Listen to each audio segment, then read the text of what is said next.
If you are feeling stuck, lacking clarity, don't know what to do next, or feeling like you've tried it all and nothing is really sticking, it's not that you don't have the answers you need, it's that the answers that you need are currently being blocked by the noise. The noise of the mind, the noise of the world, the noise of social media, the noise of a dysregulated nervous system. When we quiet the noise of the mind and we regulate the nervous system, it's much easier to hear our intuition, because our intuition holds all the answers we could ever need.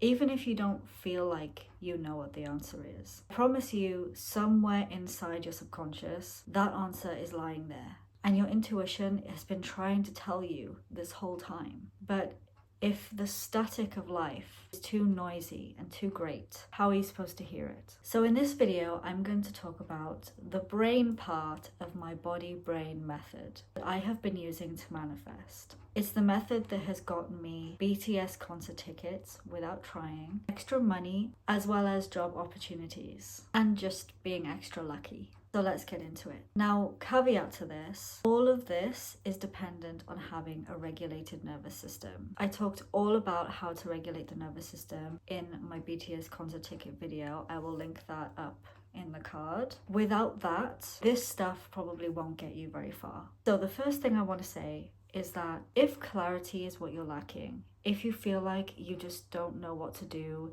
you've tried everything, nothing's really working, and you're really struggling for ideas, what I started doing was that every single day I would spend just 5 minutes brainstorming. And when I say brainstorming, I mean literally anything that comes to mind, I write down on a piece of paper. I have a specific notebook dedicated to this. And where I thought I had no ideas at all, the more I do this every single day, I'm able to add to things, I'm able to expand on ideas, I'm able to come up with new things, and I've been able to pad out some really good ideas. But the important thing is that it's with no pressure. Whatever you write down, you don't have to actually follow through, you don't have to do anything with it, you don't have to make it into anything, you don't have to commit to it, it's just an idea. Even if you know you never want to actually follow through, still write it down. The point is to get your brain working again and to get ideas flowing. Creativity is not something that just hits you in the face. It's like a muscle. The more you use your creativity, the more it will be able to flow. Even if you don't see yourself as a particularly creative person, if you get into the habit of doing this each day, you'll find that ideas start flowing to you. And that's the point. The next thing is connected to identity. It's doing something out of character. So you know how people say that in order to manifest a new life, you need to change your identity and you need to become a new person? Well, there is some truth to that. You do need to have new habits and new behaviors to have a new life. But it's hard to just wake up one day and say, I'm a new person now. It's the reason why New Year's resolutions fail, why a lot of people don't reach their goals, because they're putting too much pressure on themselves to just be a new person overnight. If it were that easy, nobody would have trouble doing it. So we want to get ourselves into the habit of doing something new.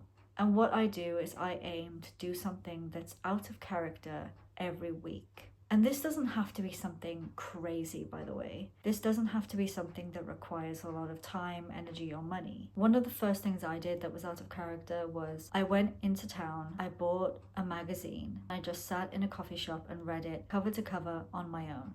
I never buy magazines. Never just sit in coffee shops on my own like that. But it was out of character, and it gave my body something to work with that was like, oh crap, we're doing something new here. Maybe we have different habits now. Maybe we're a new person now. Maybe we've changed.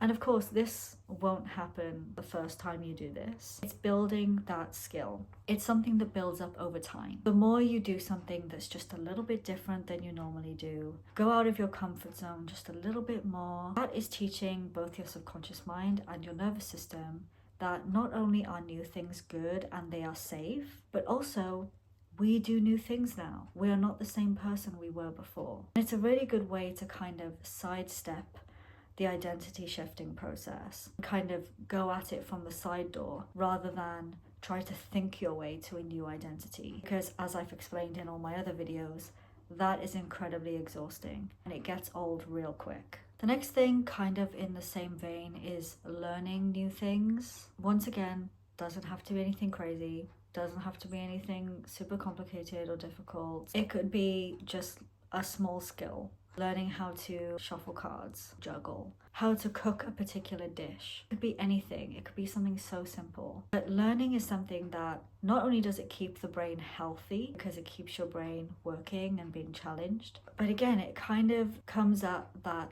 identity point. Oh, we're doing new things.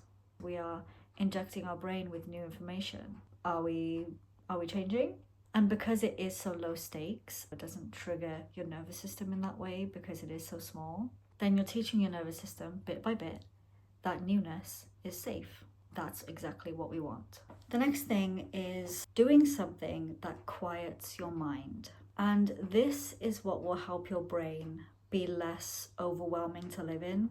A lot of us feel very overwhelmed and burnt out because our brains are going at 1,000,000 miles an hour all the time. We are so overwhelmed with information, and it's easy to get burnout and fatigue when you never stop thinking. I know that's the case for me. But if you can find an activity that is calming, is simple, and it makes your brain shut the hell up, that is ideal. You'll be able to hear your intuition and your subconscious so much better if you can find something or find a way to make your brain, your conscious mind, shut up.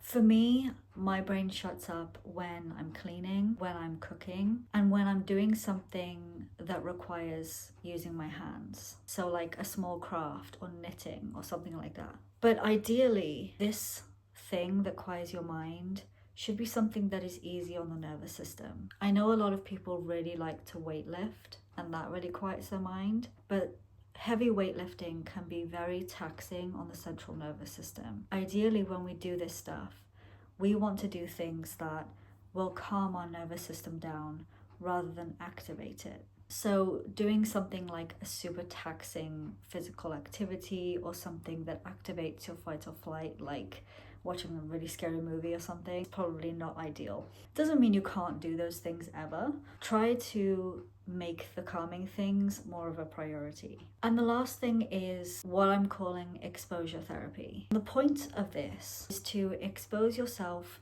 to the thing that you want to manifest. So if you want to manifest love, look for things on social media, in your real life, of people who are in love, who are in a healthy relationship.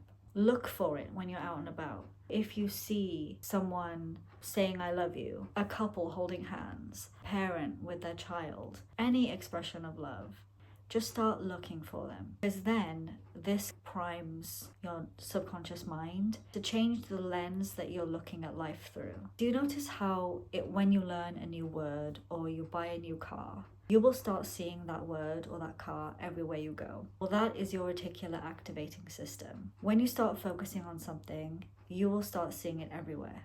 So if you focus on the thing that you want, in this example, love, you will start seeing examples of love everywhere. But also, it will prove to your body and your nervous system this thing is safe and it is possible for you. There are examples of it absolutely everywhere. If you feed your mind and your body examples of it, you will slowly start to believe, okay, maybe we can have this thing, as well as start believing that it is safe. You'll also just get used to it. So it kind of ticks multiple boxes at once. So these are the things I've been doing that have been really effective at changing how I view things, how I think. I'm somebody who has spent a lot of time feeling stuck and feeling like I don't know what to do next. It's caused me to be really, really paralyzed for around 2 years, in fact. But I've made so much progress in just a few weeks of doing this stuff than I have in almost a decade of traditional manifestation techniques. It all begins with a regulated nervous system, but these things help you with the mental side, and they help you with what to do next, what action to take. Because, it's all well and good telling people to take action, but what if they don't know what action to take? I hope this helps. If you have questions, leave them in the comments below, or just let me know what you think. I would love to hear it. Give the video a like if you liked. I will see you in my next one. Bye.